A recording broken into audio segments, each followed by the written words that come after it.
ಅನ್ವಿತಾ ಚಳಿಯಿಂದ ನಡುಗುತ್ತಿರುವುದನ್ನು ಕಂಡ ವೇದ್ ಏನೂ ತಡ ಮಾಡಲಿಲ್ಲ. ಅವನು ತಕ್ಷಣವೇ ಆ ಒಂದು ತಾನಾಗಿಯೇ ತನ್ನ ಮೈಮೇಲಿದ್ದ ಒದ್ದೆಯಾದ ಅಂಗಿಯನ್ನು ಬಿಚ್ಚಿ ಅದರಲ್ಲಿ ನೀರೆಲ್ಲ ಹೋಗುವಂತೆ ಚೆನ್ನಾಗಿ ಹಿಂಡಿ ಅದರಲ್ಲಿರೋ ನೀರೆಲ್ಲ ತೆಗೆದ. ಅವನು ಅದೇ ಸಮಯದಲ್ಲಿ ಗುಡಿಸಲಿನ ಒಂದು ಬದಿಯಲ್ಲಿ ಹಳೆಯ ಒಣಗಿದ ಕಟ್ಟಿಗೆಯನ್ನು ಯಾರೋ ಸಂಗ್ರಹಿಸಿಟ್ಟಿದ್ರು. ಅವನ ಅದೃಷ್ಟವಶಾತ್ ಆ ಭೀಕರ ಮಳೆಗೆ ಅದು ಸ್ವಲ್ಪವೂ ಒದ್ದೆಯಾಗಿರಲಿಲ್ಲ. ಋಗ್ವೇದ ತಕ್ಷಣವೇ ಆ ಕಟ್ಟಿಗೆಯನ್ನು ಒಂದೆಡೆ ಸಂಗ್ರಹಿಸೋಕೆ ಶುರು ಮಾಡ್ತಾನೆ. ತನ್ನ ಜೇಬಿನಿಂದ ಲೈಟರನ್ನು ಹೊರತೆಗಿತಾನೆ. ಆದರೆ ಕೇವಲ ಲೈಟರ್ನಿಂದ ದಪ್ಪ ಕಟ್ಟಿಗೆಗಳನ್ನು ನೇರವಾಗಿ ಬೆಂಕಿ ಹಚ್ಚೋಕ್ಕೆ ಸಾಧ್ಯವಿರಲಿಲ್ಲ. ಅವನಿಗೆ ಕೆಲವು ಒಣಗಿದ ಎಲೆಗಳು, ಹುಲ್ಲು ಬೇಕಾಗಿತ್ತು. ಅನ್ವಿತಾ, ನೀನು ಇಲ್ಲೇ ಇರು, ನಾನು ಜಸ್ಟ್ ಒಣಗಿದ ಹುಲ್ಲನ್ನು ತರೋಕೆ ಹೊರಗೋಗಿ ತಕ್ಷಣ ಬಂದ್ಬಿಡ್ತೀನಿ ಅಂತ ಎದ್ದೊಳಗೆ ಹೋಗ್ತಾನೆ. ಬೇಡ ಬೇಡ ವೇದ್, ಪ್ಲೀಸ್, ದಯವಿಟ್ಟು ನಾನು ಒಂಟಿಯಾಗಿ ಬಿಟ್ಟು ಎಲ್ಲೂ ಹೋಗಬೇಡ. ಅನ್ವಿತಾ ಎದ್ರಿ ತಕ್ಷಣ ಅವನ ಕೈಯನ್ನು ಗಟ್ಟಿಯಾಗಿ ಹಿಡ್ಕೊಂಡ್ಳು. ಆ ದಟ್ಟ ಕಾಡಿನಿಂದ ವಿಚಿತ್ರ ಹಾಗೂ ಭಯಾನಕ ಬಗೆಯ ಶಬ್ದಗಳು ಬರ್ತಾ ಇದ್ವು. ಅದರಲ್ಲಿ ಗುಡುಗು ಸಿಡಿಲು ಸಹಿತ ಸುರಿತಾ ಇತ್ತು.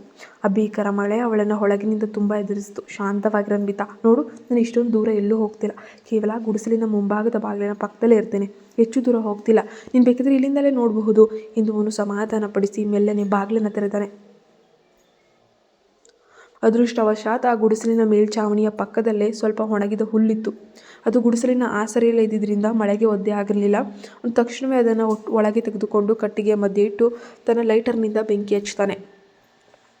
ಗುಡಿಸಲಿನ ಒಳಗೆ ಬೆಂಕಿಯ ಕೆಂಡದ ಶಾಖ ಆಡ್ತಿದ್ದಂಗೆ ಅನ್ವಿತಾಳಿಗೆ ಚಳಿಯಿಂದ ಸ್ವಲ್ಪ ಮುಕ್ತಿ ಸಿಕ್ತು, ಉತ್ತಮ ಅನ್ನಿಸ್ತು. ಆದರೆ ಆ ಕಟ್ಟಿಗೆಗಳು ಒಳಗಿನಿಂದ ಸಂಪೂರ್ಣವಾಗಿ ಒಣಗಿರದ ಕಾರಣ ಬೆಂಕಿ ಅಷ್ಟೊಂದು ಜೋರಾಗಿ ಉರಿತಾ ಇರಲಿಲ್ಲ.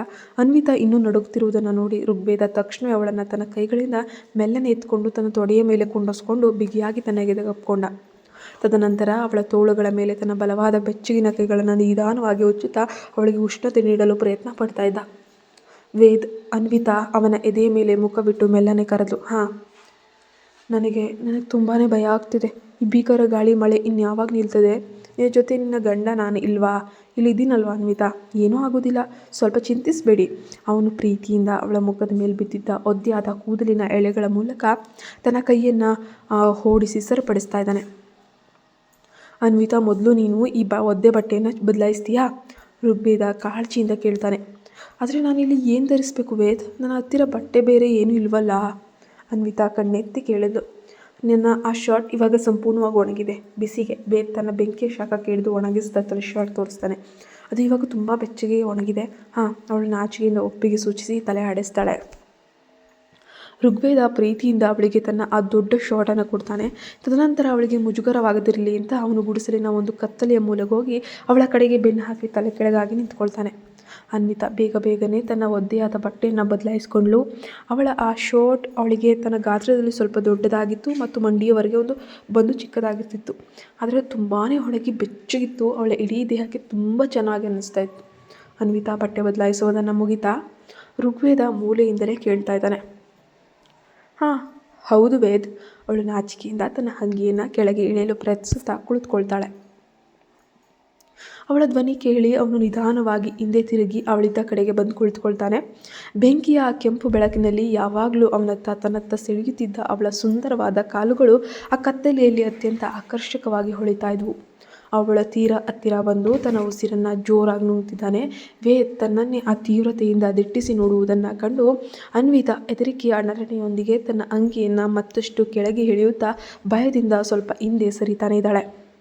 ಅವಳ ತಲೆಯ ಒದ್ದೆಯಾದ ಕೂದಲಿನಿಂದ ನೀರಿನ ಹನಿಗಳು ಇನ್ನೂ ನಿಧಾನವಾಗಿ ತೊಟ್ಟಿಕ್ಕುತ್ತಾ ಅವಳ ಕೆನ್ನೆ ಮತ್ತು ಕುತ್ತಿಗೆಯ ನಯವಾದ ಚರ್ಮದ ಮೇಲೆ ಹರಿತಾ ಇದ್ದಾವೆ. ಅವನ ಆ ತೀವ್ರವಾದ ನೋಟ ತನ್ನ ದೇಹದ ಮೇಲೆ ಎಲ್ಲಿಗೆ ಹೋಗ್ತಿದೆ ಅಂತ ನೋಡಿ ಅನ್ವಿತಾ ತಕ್ಷಣವೇ ನಾಚಿಕೆಯಿಂದ ತನ್ನ ಎರಡೂ ಕೈಗಳನ್ನು ತನ್ನ ಎದೆಯ ಮೇಲೆ ಅಡ್ಡಲಾಗಿ ಇಟ್ಕೊಂಡ್ಳು. ಆದರೆ ಋಗ್ವೇದ ಯಾವುದೇ ಅಟಕ್ಕರಗಲಿಲ್ಲ. ಅವನು ತಕ್ಷಣವೇ ಅವಳ ಎರಡೂ ಕೈಗಳನ್ನು ಪ್ರೀತಿಯಿಂದ ದೂರ ಎಳೆದು ಅವಳ ಇಡೀ ದೇಹವನ್ನು ಒಮ್ಮೆಲೆ ತನ್ನ ಕಡೆಗೆ ಎಳೆದುಕೊಳ್ತಾನೆ. ಅವಳ ಮುದ್ದಾದ ಮೂಗು ನೇರವಾಗಿ ಬಂದು ಅವಳ ಮೂಗನ್ನು ಮೆಲ್ಲನೆ ಸವರಿತು. ಆ ಮುಖದ ತೀರ ಆಪ್ತತೆಯ ಸ್ಪರ್ಶಕ್ಕೆ ಇಬ್ಬರ ದೇಹಗಳಲ್ಲೂ ಒಮ್ಮೆಲೆ ವಿದ್ಯುತ್ ಪ್ರವಾಹ ಹಾದು ಹೋಯಿತು. ಋಗ್ವೇದ ಇನ್ನೂ ಒಂದು ಕ್ಷಣವೂ ವ್ಯರ್ಥ ಮಾಡದೆ ತಕ್ಷಣವೇ ಬಾಗಿ ಅವಳ ತಂಪಾದ ಮುದ್ದಾದ ತುಟಿಗಳನ್ನು ತನ್ನ ತುಟಿಗಳಲ್ಲಿ ಬಂಧನದಲ್ಲಿ ಸಂಪೂರ್ಣವಾಗಿ ಸೆರೆ ಹಿಡಿದ. ಆ ತೀವ್ರವಾದ ಪ್ರೀತಿಯ ಅಲೆಗೆ ಅವರಿಬ್ಬರು ನಿಧಾನವಾಗಿ ಜಾರಿ ಗುಡಿಸಲಿನ ಒಂದು ಒಣಗಿದ ನೆಲದ ಮೇಲೆ ಒಟ್ಟಿಗೆ ಮಲಗಿದ್ರು. ಆದರೆ ಋಗ್ವೇದ ಮಾತ್ರ ಆ ಒಂದು ಈ ಮುತ್ತಿನ ಹಿಡಿತವನ್ನು ಬಿಡಲೇ ಇಲ್ಲ. ಆ ಮಧುರವಾದ ಸವಿಯ ಜೊತೆಗೆ ಅವನ ಪ್ರೀತಿಯ ಆಪ್ತತೆಯು ಅವಳನ್ನು ಮತ್ತಷ್ಟು ಕಾಡ್ತಿತ್ತು. ಆ ಹೊರಗಿನ ತಣ್ಣನೆಯ ಗಾಳಿಯ ವಾತಾವರಣದಲ್ಲಿ ಇವರಿಬ್ಬರ ದೇಹದ ಉಷ್ಣತೆ ಇವಾಗ ಪರಸ್ಪರ ಅಪೇಕ್ಷಣೀಯವೆನಿಸಲು ಪ್ರಾರಂಭಿಸಿತು. ಅವನ ಬಲವಾದ ಬೆಚ್ಚಗಿನ ಕೈಗಳು ಇವಾಗ ಅವನ ಶರ್ಟ್ನ ಮೂಲಕ ಹಾದು ಹೋಗಿ ಅವನ ಮೃದುವಾದ ಬೆನ್ನನ್ನು ಅತ್ಯಂತ ಆಪ್ತವಾಗಿ ಮುದ್ದಿಸ್ತಿದ್ವು. ಅನ್ವಿತಾಗೆ ಇನ್ಮುಂದೆ ಅವನ ಆ ತೀವ್ರವಾದ ಪ್ರೀತಿಯ ಸ್ಪರ್ಶವನ್ನು ತಡೆದುಕೊಳ್ಳಲು ಸಾಧ್ಯವೇ ಆಗಲಿಲ್ಲ. ಅವಳ ಇಡೀ ದೇಹದಲ್ಲಿ ಏನೋ ಒಂದು ವಿಚಿತ್ರವಾದ ಮಧುರ ಭಾವನೆ ನಡೀತಾ ಇತ್ತು. ಅವಳು ನಾಚಿಕೆ ಮತ್ತು ತೀವ್ರತೆಯಿಂದ ಅವನ ತುಟಿಗಳನ್ನು ಬಿಟ್ಟು ತನ್ನ ಮುಖವನ್ನು ಭಾರವಾದ ಬಲವಾದ ಎದೆಯ ಮೇಲೆ ಹೂತು ಪ್ರೀತಿಯಿಂದ ಗಟ್ಟಿಯಾಗಿ ಕಚ್ಚಿದ್ಲು. ಅದೇ ಸಮಯದಲ್ಲಿ ಅವನ ಬೆನ್ನಿನ ಮೇಲಿದ್ದ ಅವನ ಕೈಗಳು ಸಹ ಮತ್ತಷ್ಟು ಬಲವಾಗಿ ಚಲಿಸೋಕೆ ಪ್ರಾರಂಭಿಸ್ತವೆ. ಇಬ್ಬರು ಒಂದೇ ಜೀವ ಎಂಬಂತೆ ರಹಸ್ಯ ಗುಡಿಸಲಿನಲ್ಲಿ ಒಂದು ಮಾಡಿದ್ವು. ಇನ್ನು ಆಚೆ ಹೊರಗಡೆ ಮಳೆ ಸುರಿತಾ ಇದೆ, ಈ ಕಡೆ ಪ್ರೀತಿಯ ಮಹಾಮಳೆ ಸುರಿತಾ ಇದೆ. ಕಾಡಿನ ಈ ರಹಸ್ಯ ಗುಡಿಸಿನಲ್ಲಿ ವೇದ್ ಮತ್ತು ಅನ್ವಿತಾಳ ನಡುವೆ ಗಾಢವಾದ ಸುಂದರವಾದ ಪ್ರೀತಿ ಕಳೆದ ನಂತರ ಬೆಳಗಿನ ಜಾವ ಇವರಿಬ್ಬರು ಬಂಗಲೆಗೆ ವಾಪಸ್ ಹೋಗ್ತಾರೆ. ಇತ್ತ ಮುಂಬೈನಲ್ಲಿ ರಾಣಾನ ಅಡಗುವ ಧ್ವಂಸ ಮಾಡಲು ವಿಶೇಷ್ ಕೈಗೊಂಡಿರುವ ಕರಾಳ ಕಾರ್ಯಾಚರಣೆ ಏನು? ಮರುದಿನ ಬೆಳಗ್ಗೆ ಅನ್ವಿತಾ ನಿಧಾನವಾಗಿ ಕಣ್ತೆರೆದಿದ್ದಾಗ ತಾನು ಬಂಗಲೆಯ ಆರಾಮದಾಯಕ ಹಾಸಿಗೆ ಮೇಲೆ ಮಲಗಿರುತ್ತಿಳಿತು. ರಾತ್ರಿ ಆಯಾಸ ಚಳಿಯಿಂದಾಗಿ ಅವಳ ತಲೆ ಸ್ವಲ್ಪ ಭಾರವಾಯಿತು. ಅವಳು ತನ್ನ ತಲೆಯನ್ನು ಕೈಯಿಂದ ಮುಟ್ಕೊಳ್ಳುತ್ತಾ ಎಚ್ಚರಗೊಂಡಳು. ಅಷ್ಟರಾಗಲೇ ಋಗ್ವೇದ ಸ್ನಾನಗೃಹದಿಂದ ಸಂಪೂರ್ಣವಾಗಿ ಫ್ರೆಶ್ ಅಪ್ ಆಗಿ ತಲೆ ಒಣಗಿಸ್ಕೊಳ್ಳುತ್ತಾ ಹೊರಗಡೆ ಬರ್ದ. ಹೊರಗಿನ ಜೋರಾಗಿ ಬಿರುಗಳ ಸಹಿತ ಮಳೆ ಬರ್ತಾನೆ ಇತ್ತು. ದಟ್ಟವಾದ ಮೋಡಗಳ ನಡುವಿನಿಂದ ಕೇವಲ ಸೂರ್ಯನ ಬೆಳಕು ಮಾತ್ರ ಕೋಣೆಯೊಳಗೆ ಇಣುಕ್ತಿತ್ತು. ಏನಾಯ್ತು ಅನ್ವಿತಾ? ಅವಳ ಹಾಸಿಗೆ ಮೇಲೆ ಕುಳಿತು ತನ್ನ ತಲೆಯನ್ನು ಮುಟ್ಕೊಳ್ತಿರೋದನ್ನು ನೋಡಿದ ತಕ್ಷಣ ವೇದ್ ಆತಂಕದಿಂದ ಅವಳ ಪಕ್ಕದಲ್ಲೇ ಬಂದು ಕುಳಿತ. ಏನೋ ಗೊತ್ತಿಲ್ಲ ವೇದ್, ನನ್ನ ತಲೆ ಸ್ವಲ್ಪ ಭಾರ ಆಗಿದೆ. ಅನ್ವಿತಾ ಮುದ್ದಾಗಿ ಕಣ್ಣು ತಿರುಗಿಸಿ ಹೇಳಿದ್ಲು. ನಿನ್ನೆ ರಾತ್ರಿ ನೀನು ಮಳೆಯಲ್ಲಿ ಸಿಲುಕಿ ಒದ್ದೆ ಆಗಿದ್ದೆ ಅಲ್ವಾ, ಹಾಗಾಗಿ ಚಳಿಯಿಂದ ಅದಕ್ಕೆ ಹೀಗಾಗಿರಬೇಕು. ನೀನು ಮೊದಲು ಹೋಗಿ ನೀಟಾಗಿ ಫ್ರೆಶ್ ಆಗು, ಅಷ್ಟು ನಾನು ನಿನಗಾಗಿ ಬಿಸಿ ಬಿಸಿಯಾದ ಹೆಲ್ದಿ ಸೂಪನ್ನು ಮಾಡ್ಕೊಂಡು ಬರ್ತೀನಿ ಅಂತ ಋಗ್ವೇದ ಅವಳನ್ನು ಹಾಸಿಗೆಯಿಂದ ಹೆಬ್ಬಿಸಿ ಬಲವಂತವಾಗಿ ಬಾತ್ರೂಮ್ಗೆ ಕಳಿಸ್ಕೊಡ್ತಾನೆ. ಆದರೆ ಇದರ ನಡುವೆ ಆಕೆಯನ್ನು ತನ್ನ ಕೈಯಲ್ಲೇ ಎತ್ಕೊಂಡು ಮನೆಗೆ ಬಂದಿರ್ತಾನೆ. ಅವನು ತಕ್ಷಣವೇ ಕೆಳಗೆ ಕಿಚನ್ಗೆ ಬಂದು ಅವನಿಗೆ ಹಿತವೆನಿಸುವ ಬಿಸಿ ಸೂಪನ್ನು ಮಾಡ್ತಾನೆ. ಹಾಗೆ ಮಳೆಯ ವಾತಾವರಣ ಇರೋದ್ರಿಂದ ಮಧ್ಯಾಹ್ನದ ಊಟಕ್ಕೆ ಅತ್ಯಂತ ಸರಳವಾದ ಬಿಸಿ ಬಿಸಿ ಊಟವನ್ನು ತಯಾರಿಸುವಂತೆ ಅಲ್ಲಿದ್ದ ಚಿಕ್ಕಮ್ಮನಿಗೆ ಕೇಳ್ಕೊಳ್ತಾರೆ. ಅವನು ಸೂಪ್ ಬೌಲ್ ಹಿಡಿದು ಮಲಗುವ ಕೋಣೆ ಬೆಡ್ರೂಮ್ಗೆ ತಲುಪುವ ಹೊತ್ತಿಗೆ ಅನ್ವಿತಾ ಕೂಡ ಬಿಸಿ ನೀರಿನಲ್ಲಿ ಸ್ನಾನ ಮುಗಿಸಿ ಫ್ರೆಶ್ ಅಪ್ ಆಗಿ ಬಂದು ಕುಳಿತುಕೊಂಡಿದ್ಲು. ವೇದ್, ನಾವು ಆ ಕಾಡಿನ ಗುಡಿಸಲಿನಿಂದ ಇಲ್ಲಿಗೆ ವಾಪಸ್ ಬಂಗಲೆಗೆ ಯಾವಾಗ ಬಂದಿದ್ವು? ಬಹುಶಃ ನನಗೆ ಬಂದಿದ್ದ ನೆನಪೇ ಇಲ್ವಲ್ಲ? ಅನ್ವಿತಾ ಕುತೂಹಲದಿಂದ ಪ್ರಶ್ನೆಯನ್ನು ಕೇಳ್ತಾ ಇದ್ದಾಳೆ. ರಾತ್ರಿ ಸ್ವಲ್ಪ ತಡವಾಗಿತ್ತು. ಮಳೆ ಮತ್ತು ಬಿರುಗಾಳಿ ತಕ್ಕ ಮಟ್ಟಿಗೆ ಕಡಿಮೆಯಾಗಿತ್ತು. ಆ ಸಮಯದಲ್ಲಿ ನಾನು ನಿನ್ನ ಎತ್ಕೊಂಡು ಇಲ್ಲಿ ಕರೆತಂದೆ. ನೀನು ಆಯಾಸದಿಂದ ನನ್ನ ಎದೆಯ ಮೇಲೆ ಅತ್ಯಂತ ಶಾಂತಿಯುತವಾಗಿ ಮಲಗಿದ್ದೆ. ಅದಕ್ಕೆ ನಿನ್ನ ಸುಂದರ ನಿದ್ದೆಯನ್ನು ಕೆಡಿಸೋದು ಬೇಡ ಅಂತ ನಾನು ನಿನ್ನನ್ನು ಎಬ್ಬಿಸಲೇ ಇಲ್ಲ. ಋಗ್ವೇದ ತುಂಟತನದಿಂದ ನಗುತ್ತಾ ಹೇಳ್ದ. ಹೌದಾ, ಇವತ್ತು ಕೂಡ ಹೊರಗೆ ತುಂಬ ಜೋರಾಗಿ ಮಳೆ ಬರ್ತಿದ್ಯಲ್ವ ವೇದ್? ಅನ್ವಿತಾ ಕಿಟಕಿಯ ಹೊರಗೆ ನೋಡಿದ್ಲು. ಅಂಡಮಾನ್ ಕರಾವಳಿಯಲ್ಲಿ ಇಂತಹ ಹವಾಮಾನ ಹೀಗೆ ಇರ್ತದೆ. ಈ ಮಳೆ ಬಹುಶಃ ನಾಳೆಯವರೆಗೂ ನಿಲ್ಲೋದಿಲ್ಲ ಅನಿಸುತ್ತೆ ಎಂದು ಋಗ್ವೇದ ಅವಳ ಮುಂದೆ ಬಿಸಿ ಸೂಪ್ ಬಟ್ಟಲನ್ನು ಇಡ್ತಾನೆ. ತದನಂತರ ಅವಳ ಹತ್ತಿರ ಬಂದು ಮೆಲ್ಲನೆ ಕೇಳ್ತಾನೆ, ಇವಾಗ ಹೇಳು, ದುಃಖಂ ಅಂದರೆ ತಲೆನೋವು ಹೇಗಿದೆ ಅಂತ. ಸ್ವಲ್ಪ ಕಡಿಮೆ ಇದೆ ವೇದ್, ಅನ್ವಿತಾ ಸೂಪ್ ಸಿಪ್ ಮಾಡುತ್ತಾ ಉತ್ತರಿಸಿದ್ಲು. ಋಗ್ವೇದ ತಡ ಮಾಡದೆ ಹಾಸಿಗೆ ಮೇಲೆ ಅವಳ ಪಕ್ಕದಲ್ಲೇ ಕುಳಿತು ತನ್ನ ಬಲವಾದ ಬೆರಳುಗಳಿಂದ ನಿಧಾನವಾಗಿ ಅವಳ ತಲೆಗೆ ಹಿತವೆನಿಸುವಂತೆ ಮಸಾಜ್ ಮಾಡೋಕ್ಕೆ ಪ್ರಾರಂಭಿಸ್ತಾನೆ. ಹೊರಗೆ ಕತ್ತಲೆಯ ವಾತಾವರಣವಿದ್ದರಿಂದ ಅವನು ಕೋಣೆಯಲ್ಲಿ ಅಲ್ಲಿ ಸುಂದರವಾದ ಮೇಣದ ಬತ್ತಿಗಳನ್ನು ಹಚ್ಚಿದ್ದ. ಬೆಳಗ್ಗೆಯಾದರೂ ಹೊರಗೆ ದೊಡ್ಡ ಮೋಡಗಳಿದ್ರಿಂದ ಇನ್ನೂ ಕತ್ತಲೆಯಾಗಿಯೇ ಭಾಸವಾಗ್ತಾ ಇತ್ತು. ಇದ್ದಕ್ಕಿದ್ದಂತೆ ಬಿರುಗಾಳಿಯ ರಭಸಕ್ಕೆ ಕಿಟಕಿಯ ಗಾಜಿನ ಜಾಡಿ ತೀವ್ರವಾಗಿ ಅಲುಗಾಡುತ್ತಿರುವುದನ್ನು ನೋಡಿ ಅನ್ವಿತಾ ಒಮ್ಮೆಲೆ ಎದುರಿ ವೇದನ ಗಟ್ಟಿಯಾಗಿ ಹಿಡಿದುಕೊಳ್ತಾಳೆ. ಏನಾಗೋದಿಲ್ಲ ಅನ್ವಿತಾ, ಧೈರ್ಯವಾಗಿರು, ನಾವು ಸುರಕ್ಷಿತವಾದ ಬಂಗಲೆಯ ಒಳಗಿದ್ದೀವಿ ಅಂತ ಸಮಾಧಾನ ಪಡಿಸುತ್ತಾ ಅವಳು ಸೂಪ್ ಕುಡಿದು ಮುಗಿಸಿದ ತಕ್ಷಣ ಅವನು ಅವಳನ್ನು ಪ್ರೀತಿಯಿಂದ ತನ್ನ ಬಲವಾದ ತೋಳುಗಳ ಆಸರೆಗೆ ಒಳಗೆ ತೆಗೆದುಕೊಳ್ತಾನೆ. ಹೊರಗಿನ ಕೆಟ್ಟ ಹವಾಮಾನದಿಂದಾಗಿ ಇಲ್ಲಿ ಮೊಬೈಲ್ ಫೋನ್ಗೆ ಯಾವುದೇ ನೆಟ್ವರ್ಕ್ ರೇಂಜ್ ಸಿಗಲ್ಲ. ಹಾಗಾಗಿ ಫೋನ್ ಬಳಸಿ ಟೈಮ್ ಪಾಸ್ ಮಾಡಲು ಅಲ್ಲಿ ಬೇರೆ ದಾರಿ ಇರಲಿಲ್ಲ. ಅನ್ವಿತಾ ನೆಮ್ಮದಿಯಿಂದ ಅವನ ವಿಶಾಲವಾದ ಎದೆಯ ಮೇಲೆ ತಲೆ ಇಟ್ಟು ಕಿಟಕಿಯ ಹೊರಗೆ ದೋ ಅಂತ ಬೀಳ್ತಾ ಇರೋ ಮಳೆಯನ್ನು ಸುಮ್ಮನೆ ನೋಡ್ತಾ ಇದ್ದಾಳೆ. ಅವನು ಅವಳನ್ನು ತನ್ನ ತೋಳುಗಳಲ್ಲಿ ಮತ್ತಷ್ಟು ಮುದ್ದಿಸುತ್ತಾ ಅವಳ ಮೃದುವಾದ ಕೆನ್ನೆ ಕಿವಿಯ ಹತ್ತಿರ ತನ್ನ ಬೆಚ್ಚಗಿನ ತುಟಿಗಳನ್ನು ನಿಧಾನವಾಗಿ ಚಲಿಸ್ತಿದ್ದ. ಮೊದಲು ಅನ್ವಿತಾ ಏನು ತಿಳಿದವಳಂತೆ ಅವನ ಆ ಕಳ್ಳಾಟವನ್ನು ನಿರ್ಲಕ್ಷಿಸುವ ಪ್ರಯತ್ನದಲ್ಲಿದ್ಲು. ಆದರೆ ಸ್ವಲ್ಪ ಸಮಯದ ನಂತರ ಅವನ ಪ್ರೀತಿಯ ತೀವ್ರತೆ ಹೆಚ್ಚಾದಾಗ ಅವಳು ಒಮ್ಮೆಲೆ ಅಗಲವಾದ ಕಣ್ಣುಗಳಿಂದ ಅವನನ್ನು ತಿರುಗಿ ನೋಡಿದ್ಲು. ಏನಾಯ್ತು ಅನ್ವಿತಾ, ಯಾಕೆ ಹಾಗೆ ನೋಡ್ತಿದ್ಯಾ? ಋಗ್ವೇದ ಮುಗ್ಧನಂತೆ ಕೇಳ್ತಾನೆ. ವೇದ್, ನೀನು ಇವಾಗ ಇಲ್ಲಿ ಏನು ಮಾಡ್ತಿದ್ಯಾ ಹೇಳು? ಅನ್ವಿತಾ ಸುಳ್ಳು ಕೋಪದಿಂದ ಕೇಳಿದ್ಲು. ಯಾಕೆ? ನನ್ನ ಸ್ವಂತ ಹೆಂಡತಿಗೆ ನನ್ನ ಪ್ರೀತಿಯಿಂದ ಮುತ್ತಿಡ್ತಿರೋದ್ರಲ್ಲಿ ನಿನಗೇನಾದರೂ ತೊಂದರೆ ಇದೆಯಾ ಶ್ರೀಮತಿ ಅನ್ವಿತಾ ಅವರೇ? ಋಗ್ವೇದ ಅಕ್ಕಿಯಿಂದ ಪ್ರಶ್ನೆ ಮಾಡ್ತಾನೆ. ನೀನು ನೀನು ಉದ್ದೇಶಪೂರ್ವಕವಾಗಿ ನನ್ನನ್ನು ಕಾಡಿಸಲು ಹೀಗೆಲ್ಲ ಮಾಡ್ತಿದ್ಯಾ ಅಂತ ನನಗೆ ಗೊತ್ತು. ಅನ್ವಿತಾ ನಾಚಿಕೆಯಿಂದ ಮುಖ ತಿರುಗಿಸಿದ್ಲು. ಹಾಂ ಹೌದು, ಬೇಕಂತಲೇ ಮಾಡ್ತೀನಿ, ಅದಕ್ಕೇನೀಗ? ಅವನು ಅತ್ಯಂತ ಆಕರ್ಷಕವಾಗಿ ಮುಗುಳ್ನಕ್ಕು ಹಾಸಿಗೆ ಮೇಲೆ ಕುಳಿತಿದ್ದ ಅವಳ ಇಡೀ ದೇಹವನ್ನು ಒಮ್ಮೆಲೆ ತನ್ನ ಮೇಲೆಲ್ಲ ಪೂರ್ತಿಯಾಗಿ ಎಳೆದುಕೊಂಡ.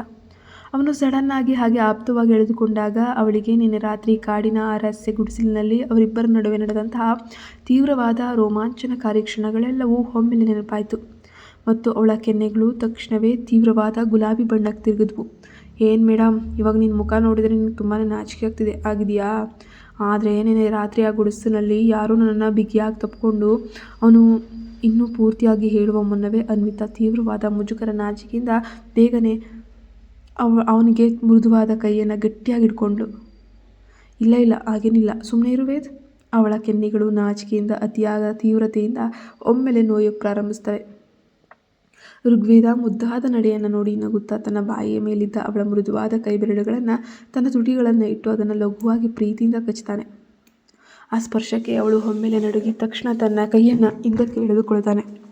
ಅವಳ ಕೈ ಹಿಂದಕ್ಕೆ ಎಳೆಯುತ್ತಿದ್ದಂತೆ ಅವನು ತಕ್ಷಣವೇ ಅವಳನ್ನು ಪೂರ್ತಿಯಾಗಿ ಸುತ್ತಾಕಿ ಹಾಸಿಗೆಯ ಒಂದು ಮೃದುವಾದ ಹಾಸಿಗೆಯ ಮೇಲೆ ನಿಧಾನವಾಗಿ ಮಲಗಿಸ್ತಾನೆ. ಅನ್ವಿತಾ ಇನ್ನು ಅವನ ಪ್ರೀತಿಯ ಆಲಿಂಗನದಿಂದ ತಪ್ಪಿಸ್ಕೊಳ್ಳೋಕೆ ಸಾಧ್ಯವಿಲ್ಲ ಅಂತ ಅರಿತು ತಾನೂ ಕೂಡ ಪ್ರೀತಿಯಿಂದ ಅವನ ಕುತ್ತಿಗೆಯ ಸುತ್ತ ತನ್ನ ಎರಡೂ ತೋಳುಗಳನ್ನು ಬಿಗಿಯಾಗಿ ಹಾಕಿ ಅವನನ್ನು ತನ್ನ ಮುಖದ ತೀರ ಹತ್ತಿರಕ್ಕೆ ಎಳೆದುಕೊಂಡ.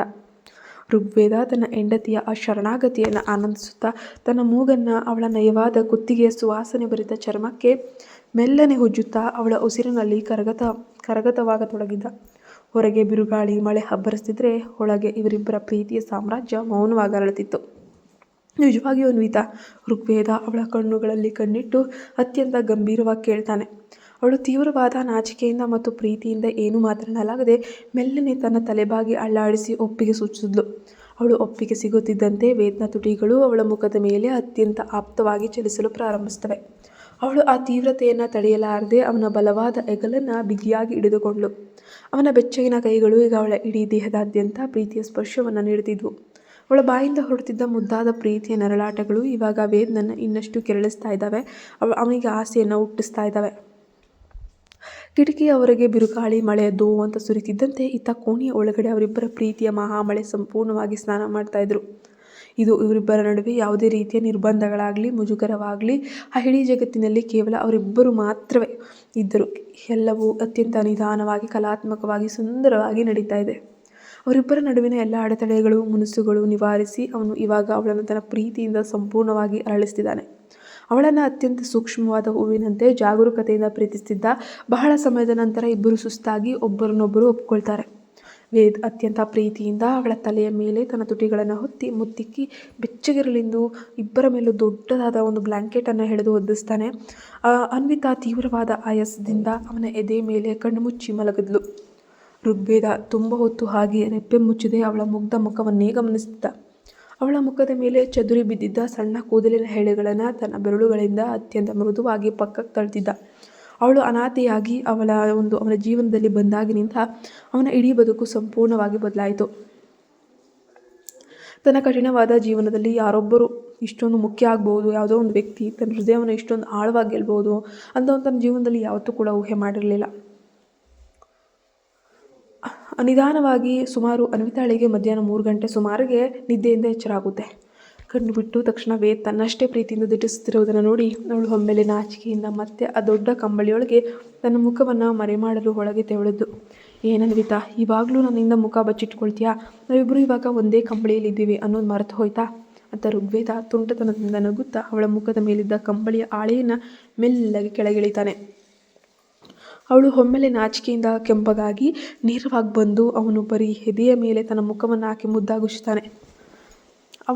ಅವನಿಗೆ ಬೆಚ್ಚಗಿನ ಗಟ್ಟಿ ಕೈಗಳು ಇವಾಗ ಅವಳ ಹೊಟ್ಟೆ ಭಾಗದಿಂದ ನಿಧಾನವಾಗಿ ಚಲಿಸ್ತಾ ಇದ್ವು. ಅವಳ ಪ್ರೀತಿಯ ಸ್ಪರ್ಶದಿಂದ ಅವಳಿಗೆ ತುಂಬ ಆರಾಮ ಸುರಕ್ಷತೆ ಭಾವನೆ ಅನ್ನಿಸ್ತಾ ಇತ್ತು. ಅನ್ವಿತಾ, ನಿನ್ನನ್ನು ನಾನು ತುಂಬ ಮುಖ್ಯವಾದ ವಿಷಯ ಕೇಳಬೇಕಿತ್ತು. ಬೇಜಾರು ಮಾಡ್ಕೊಳ್ಳೋದಿಲ್ಲ ತಾನೇ? ಋಗ್ವೇದನ ಧ್ವನಿ ಒಮ್ಮೆಲೆ ಗಂಭೀರ ಆಯಿತು. ಹಾಂ ಕೇಳು ವೇದ್.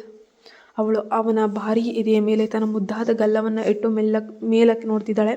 ನಿನ್ನ ಬೆನ್ನಿನ ಮೇಲೆ ಆ ದೊಡ್ಡ ಸುಟ್ಟ ಗಾಯದ ಗುರುತುಗಳು ಯಾವುದು ಅನ್ವಿತಾ? ಅಂದರೆ ನಿನ್ನ ಬಾಲ್ಯದ ಆಶ್ರಮದಲ್ಲಿದ್ದಾಗ ಅಥವಾ ಅದಕ್ಕೂ ಮುನ್ನ ಏನಾದರೂ ಭೀಕರವಾದ ಅನಾಹುತ ಏನಾದರೂ ಸಂಭವಿಸಿದೆಯಾ?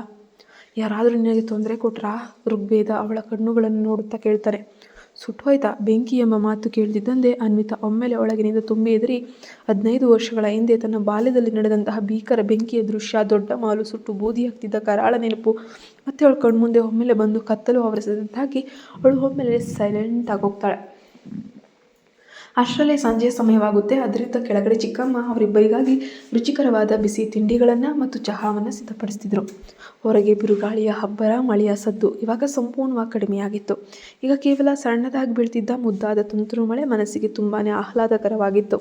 ಇಡೀ ತೋಟದ ವಾತಾವರಣ ಒಂದು ರೀತಿಯ ಅದ್ಭುತ. ವೇದ ಮತ್ತು ಅನ್ವಿತಾ ಇಬ್ಬರು ಕೆಳಗೆ ಬಂದು ತೋಟದ ಒಂದು ಮೂಲೆಯಲ್ಲಿದ್ದ ದೊಡ್ಡ ತೂಗುಯ್ಯಾಲೆಯನ್ನು ನೋಡಿದ್ರು. ಅದರ ಮೇಲೆ ಒಟ್ಟಿಗೆ ಕುಳಿತುಕೊಂಡು ಸುತ್ತಲೂ ಸಂಪೂರ್ಣ ಶಾಂತತೆ ಅನ್ನೋದು ನೆಲೆಸಿತ್ತು. ಇದೇ ಸಮಯದಲ್ಲಿ ಮುಂಬೈನ ರಹಸ್ಯ ಕಂಟ್ರೋಲ್ ರೂಮ್ನ ವಿಶೇಷ್ ತನ್ನ ಫೋನ್ನಲ್ಲಿ ಈಗ ಮಾತಾಡ್ತಿದ್ದಾನೆ. ಸರ್, ಮುಂಬೈಗೆ ನುಗ್ಗಲು ಪ್ರಯತ್ನಿಸ್ತಿದ್ದ ಧರ್ಮೇಶ್ ರಾಣಾನ ಮುಖ್ಯ ಜನರನ್ನು ನಾವು ಟೀಮ್ ಈಗಾಗಲೇ ಸೆರೆ ಹಿಡಿದಿದ್ದೇವೆ. ಅವರವರ ಸರಿಯಾದ ಸ್ಥಾನದಲ್ಲಿ ಇರಿಸಿ ಲಾಕ್ ಮಾಡಲಾಗಿದೆ ಅಂತ ವಿಶೇಷ್ನ ಕಡೆಯ ವ್ಯಕ್ತಿ ವರದಿಯನ್ನು ಒಪ್ಪಿಸ್ತಾನೆ. ಗುಡ್. ನಾನು ಇನ್ನು ಕೆಲವೇ ದಿನಗಳಲ್ಲಿ ಅಲ್ಲಿಗೆ ಖುದ್ದಾಗಿ ಬರ್ತೀನಿ.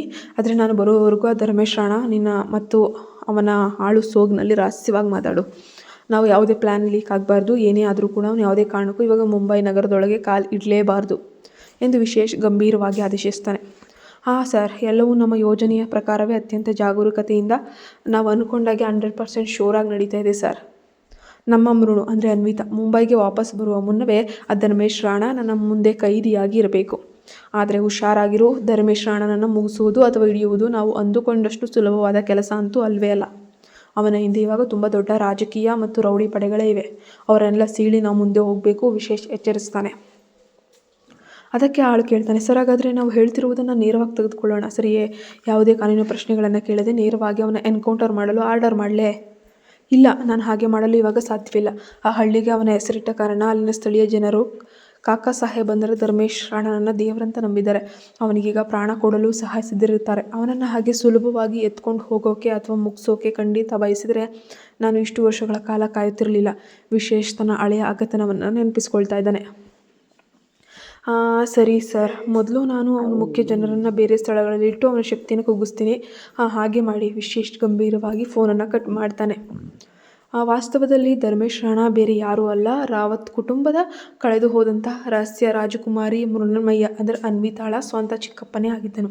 ಆದರೆ ಬಾಲ್ಯದಿಂದಲೂ ಅವನಿಗೆ ರಾವತ್ ಕುಟುಂಬದ ಆಸ್ತಿಯ ಮೇಲೆ, ಒಂದು ಐಷಾರಾಮಿಯ ಮೇಲೆ ಮಾತ್ರವಲ್ಲದೆ ಮುಗ್ಧ ಮೃಣ್ಮಯ್ಯ ಮೇಲೆ ಅತ್ಯಂತ ಕೊಳಕು ಒಂದು ಆಸೆಯ ಕಣ್ಣಿತ್ತು. 15 ವರ್ಷಗಳ ಹಿಂದೆ ಆ ಇಡೀ ಮಹಲಿಗೆ ಬೆಂಕಿ ಬಿದ್ದಿದ್ದಕ್ಕೆ ಆ ಧರ್ಮೇಶ್ ರಾಣನ ಕರಾಳ ಸಂಚಿ ಕಾರಣವಾಗಿತ್ತು.